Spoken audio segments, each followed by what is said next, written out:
नमस्कार दोस्तों, आने वाले टाइम पे रेंट्स बढ़ने का एक ये रीज़न होने वाला है। ये रीज़न ऑलरेडी प्ले आउट कर रहा है कई जगह। आपने एज ए टेनेंट महसूस किया है ये तो प्लीज़ टाइप येस करना, एज ए लैंडलॉर्ड महसूस कर रहे हो तो बताना, और जनरली ऑब्जर्व करना और इसका रीज़न बताने का मैं आपको पूरा डिटेल में बताऊंगा, क्योंकि इस चैनल पे जिस तरह के वीडियोस अवेयरनेस के डल रहे हैं ऐसे कोई डाल नहीं रहा रियल एस्टेट में। तो चैनल को प्लीज़ सब्सक्राइब कर लें अगर पहली बार देख रहे हैं, एज ए फॉरवर्ड देख रहे हैं। रियल एस्टेट एजुकेशन बहुत अच्छे से करी जाती है। तो स्टार्ट करते हैं। रेंट जो देते हैं ना, हिस्टोरिकली देते थे, कैश में देते थे जनता, रेंट मिलता था, लैंडलॉर्ड लेता था। अब एचआरए का चक्कर है। एचआरए पे मैं वीडियो अलग से अपने फाइनेंस चैनल पे डालूंगा। मेरा एक अलग चैनल भी है, फाइनेंस विद सैंगो, उसको भी जाके सब्सक्राइब कर लेना। पर यहाँ पर रेंट की स्लिप्स के साथ साथ पैन मांगा जा रहा है लैंडलॉर्ड का। तो जब लैंडलॉर्ड को पैन देना है तो वो टैक्स के घेरे में आ जाएगा। टैक्स के घेरे में आ जाएगा तो वो उसको फिर रेंट ज़्यादा चाहिए। ये एक स्ट्रेट फॉरवर्ड काम हो रखा है। 50,000 रुपये से ऊपर का अगर रेंट है तो वो तो वैसे ही टीडीएस काटना पड़ेगा टेनेंट को, और टीडीएस काट के जमा कराएगा तो पैन के साथ है तो वो तो हिसाब किताब उसको करना ही पड़ेगा, क्योंकि वो तो 50,000 का 1% या जो भी पैसा कट गया तो वो उसके रिफ्लेक्ट करेगा 26 ईयर्स में, तो उसको तो रिटर्न भरने पड़ेंगे। तो 50,000 से तो बचने का वैसे भी वो कुछ नहीं सिस्टम पर। उससे नीचे भी 15-20 हज़ार रुपये का रेंट भी जहाँ पे 25,000 का भी है तो यंगस्टर्स मांग रहे हैं, बिकॉज उनको अपने कंपनी को देना पड़ता है, अपने इनकम टैक्स रिबेट और जिन चीज़ों के लिए देना पड़ता है। तो ये एक रीज़न है और ये अब बढ़ता जा रहा है काफ़ी। इसमें लैंडलॉर्ड्स ने पहले बोला, आनाकानी करी, कई जगह करते हैं। अब आप कमेंट सेक्शन में इस वीडियो के माध्यम से प्लीज़ टाइप द शहर का नाम एंड वहाँ क्या स्टेटस है। Let this video be a crowd sourcing और information for everybody including myself. ज़रूरी नहीं है कि वीडियो के माध्यम से मैं नॉलेज गेन नहीं कर सकता, मैं प्लेटफॉर्म बता रहा हूँ। बताओ मुंबई में क्या चल रहा है, बताओ पुणे में क्या चल रहा है, गुड़गांव में क्या चल रहा है, बैंगलोर में क्या चल रहा है, हैदराबाद में, जो भी बड़े शहरों में जो भी सिस्टम है। छोटे शहरों में फिर भी स्टोरियाँ वो पुराने वाली सी चल रही हैं जी। मकान मालिक भी नीचे रहता है, ग्राउंड फ्लोर पे, फर्स्ट पे रहता है, तो आपको पता है वो सिस्टम, वहाँ फिर भी कुछ चल रहा है। पर बड़े शहरों में ये एक फिनोमिना स्टार्ट हो चुका है। आप लोगों को इसके बारे में क्या आपकी ओपिनियन है प्लीज़ बताइएगा। और आने वाले टाइम में ये बढ़ता ही जाएगा डिजिटल पेमेंट का। और कई बार इन्वेस्टर्स ने जैसे इन्वेस्ट किया होता है, which is a good thing, मेरे हिसाब से बहुत अच्छा है। इसमें भी बहुत तरीके हैं अपने इनकम टैक्स को काफ़ी रैशनलाइज करने के, क्योंकि उसमें आपको पता है कि एक तो रेंट का मैं आप लोग को बता दूं, अगर 100 रुपये रेंट है तो गवर्नमेंट 70 रुपये इनकम मानती है, 30 रुपये का तो वैसे रिबेट है। एक बड़ी अच्छी चीज़ है when you compare with any other kind of income, चाहे एफडी से आए चाहे किसी और चीज़ से आए, तो that is one is good thing. उसके बाद देन वो आपके स्लैब में ही काउंट होता है कि कितने स्लैब में हैं। अगर 2 लोगों ने लोन ले रखा है तो 2 लोगों ने अगर प्रॉपर्टी नाम पे ले रखी है तो आधा आधा माना जाएगा। तो उस पर फाइनेंशियल एजुकेशन जो मेरा चैनल है उस पर भी मैं वीडियोस बना के आप लोगों को इस पर और क्लैरिटी दे दूंगा। पर आज ये रीज़न था मेरा बताने का कि ये एक रीज़न है, इससे धीरे धीरे धीरे बढ़ते जाएंगे रेंट्स। एंड इन्फ्लेशन और वो सब चीज़ें तो हो ही रखी है, साइजेस छोटे चले जाएंगे अपार्टमेंट्स के। एंड रेंट का मैंने एक पिछला वीडियो भी बनाया था, आपने देखा होगा। रेंट का रोना शुरू हो चुका है। सारे लोग जो रेंट पे ले रहे हैं वो कह रहे हैं ये कैसे हो सकता है। उस पर एक और मैं रेंट के बारे में एक और चीज़ बता रहा हूँ। एक अभी ट्वीट वायरल हुआ है, किसी यूएस सिटीज़न ने लिखा है कि सबसे बढ़िया तरीका तो ये है कि इंडिया में दबा के प्रॉपर्टी खरीद लो और रेंट खुद ही बढ़ा दो कार्टेलाइजेशन करके। अब वो थोड़ा फार फेस्ट है उनके, पर एनआरआईज ले रहे हैं। अब फॉरेन सिटीजन्स के लेने के लिए बंदिशें हैं, बहुत चीज़ें तो ले नहीं सकते, जैसे कि एग्रीकल्चर लैंड और ये वो करके रेजिडेंशियल में ले सकते हैं, पर बाहर का पैसा भी बहुत आ रहा है। तो इंडियंस की ये वाली जो है ना रेंट वाली चीज़ पे बहुत बाहर वालों की भी नज़र है। वो ट्वीट भी बहुत वायरल हुआ है जो रियल एस्टेट आप लोग फॉलो करते होंगे, कि उसने बोला है कि हम तो बढ़ा देंगे एंड रेंट देना ही पड़ेगा और we will own the best assets and पूरे अपार्टमेंट्स के अपार्टमेंट्स और टावर के टावर ही खरीद लो, ऐसा करके लिखा है। एंड उस पर इंटरेस्टिंग डिबेट छिड़ा है। आई होप आप लोगों ने जिनने वो पढ़ा है तो प्लीज़ कमेंट सेक्शन में उसके बारे में भी लिखिएगा। लेकिन ये रेंट का रोना अब आप रो नहीं सकते ना अगर आप म्यूचुअल फंड एसआईपी कर रहे हो, बिकॉज इसमें नॉर्मल डिमांड सप्लाई वाली चीज़ है। कोई भी इंसान इसमें सोशलिज्म नहीं ला सकते, अब अभी तक तो नहीं आ सकता। भाई कोई अपनी चीज़ को कितने किराए पे चढ़ाए, नहीं ऐसे कैसे, क्यों? आप ले लो, देश आज़ाद है, यहाँ पे अभी तक कोई लिमिटेशन नहीं है ना, कोई भी खरीद सकता है।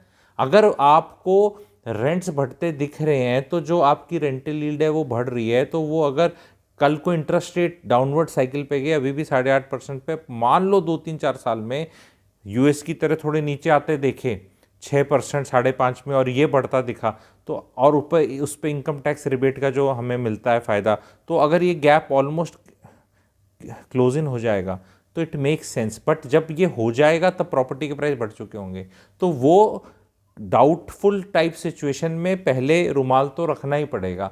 चीज़ होने के बाद तो सब कुछ समझ में आती है, सारे फॉर्मूले में समझ में आती है। संजय कथुरिया जी तो 3% बोलते हैं आजकल, he is the new kid on the town, जो नया नया वो आके बता रहे हैं। अंकुर वारिकू जी थोड़े पुराने हो गए, अक्षर जी दुबई हो गए, गोवा का तो अपने देखा ही है क्या हुआ, जो पहले बताया गया था आपको, ठीक है। पता ही क्या हाल हुआ, एयरबीएनबी का क्या हाल है, वहाँ होटल खाली पड़े हैं, ठीक है। अब तो दिख ही रहा है आपको कि क्या हो रहा है। तभी बता रहा था ऐसी जगह नहीं फंसना चाहिए, टूरिस्ट वाली जगह एयरबीएनबी प्रॉपर्टी वहाँ सप्लाई हो गई है। तो रेंट पे please monitor the rents everywhere. Rents are surely increasing more than the inflation rate. अगर इन्फ्लेशन रेट 5-6% ही है, 7% ही है इंडिया में, तो इससे ज़्यादा रेंट बढ़ रहे हैं। एंड आने वाले टाइम में ये एक रीज़न जो मैंने बताया ये अब से और ऐड हो जाएगा, क्योंकि हर आदमी ने अपना कुछ समझ रखा है कि मेरे को कितना बचेगा। जैसे जब भी किसी से आजकल तनख्वाह पूछो तो सब ऐसे बोलते हैं गुरुजी कट कटा के इतनी मिलती है। अब वो कट कटाके में क्या गया, नॉट ओनली टैक्स, क्या कोई उसका पीएफ का चला गया, कुछ मैंडेटरी कटिंग्स वटिंग्स जो होती है सब अपनी, जब कंसल्टेशन में सब सही बोलते हैं, मैरिज वाली साइट पे डालने के लिए अलग मामला है सीटीसी का, ठीक है, तो वो अलग मामला है। लेकिन जेन्युइननेस में ये कट कटा के कितना मिलता है, तो ये कट कटा के अब सबका कट कटा कर ही कटेगा, ठीक है, कटाकट जो भी कटना है जीवन में, ठीक है, वो कटेगा। तो ये रेंट ने बढ़ना है एंड इस पे रो सकते हैं, दुखी हो सकते हैं, बट ये एक, अब जैसे कहते थे ना कि death and taxes are the only certain things, तो अब ये रेंट भी इस चीज़ में आ जाता है। सप्लाई लिमिटेड है, 2020 और 21 में लॉन्चेस नहीं हुए। अब लोग बोल रहे हैं नहीं बाद में हुए तो फिर वो बाद में आ जाएंगे तो फिर ज़्यादा वो हो जाएगा। अरे भैया 10 लाख बच्चे नीति आयोग की स्टेटमेंट है जॉब मार्केट में इंडिया में हर महीने अवेलेबल हैं, आ रहे हैं, हर महीने जॉब लग नहीं रही, आ रहे हैं कि हमें चाहिए। अब वो जिसको भी चाहिए तो वो बहुत बड़े शहरों में आ रहे हैं, मिलेगी, धीरे धीरे मिलेगी, सारे परीक्षा की तैयारी नहीं करते। और जिस दिन, जो मेरा एक और प्रेडिक्शन जाते जाते वीडियो के एंड में ले लो, वो अगेन बढ़ाएगा रेंट। जिस दिन सरकारी नौकरियों की परीक्षा से मोह भंग हो गया यूथ का, जो हो रहा है, और हमारे जैसे भी बाकी चैनल्स में हम बता रहे हैं कि भैया ये मोह रख के 8-8, 10-10 साल प्रिपरेशन करके कोई फ़ायदा नहीं, उस दिन कम से कम 4 करोड़ छोटी यूनिट्स की ज़रूरत पड़ेगी। क्योंकि मेरा कैलकुलेशन है, ये मेरा ही कैलकुलेशन है, कि इंडिया में 6 से 7 करोड़ बच्चे जो कि उम्र 2020 से बच्चे तो क्या रह जाते हैं, 20 से 32 साल की उम्र में 4 से 5 करोड़ से ज़्यादा वो हैं, 7 करोड़ के करीब हैं। पर मेरा मानना है वो 7 करोड़ से कम होकर 3 करोड़ पे आ जाएंगे। 4 करोड़ तैयारियां करनी बंद कर देंगे, रियलाइज आ जाएगा कि नहीं करनी, नहीं जाना।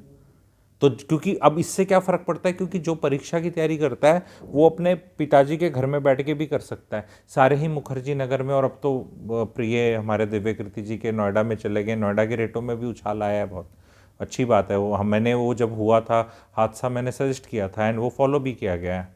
मैंने गुरुजी फ्रॉम गुरुग्राम चैनल पे सजेस्ट किया था, जिस दिन वो हादसा होता उसके 2 दिन बाद मैंने बोला था कि यार ये दिल्ली के यहाँ कचड़ पचड़ में मत रहो, नोएडा जाओ। सुन ली, अच्छी बात है, वो चले गए, नोएडा का भी बहुत अच्छा भला हो गया है। हालांकि वो क्राउड अब भी वो वही रहेगा, बट अच्छा है। तो ये बच्चे सारे के सारे बड़े शहरों में आके नहीं तैयारी करते, अपने छोटे शहरों में रहते हैं। तो जब छोटे शहरों में तैयारी करनी बंद करेंगे, ये 4 करोड़ बच्चे अगले 4 साल में, जो मेरा प्रेडिक्शन है, तो ये 4 करोड़ में से बहुत बड़ा तबका बड़े शहरों में नौकरी के लिए आएगा।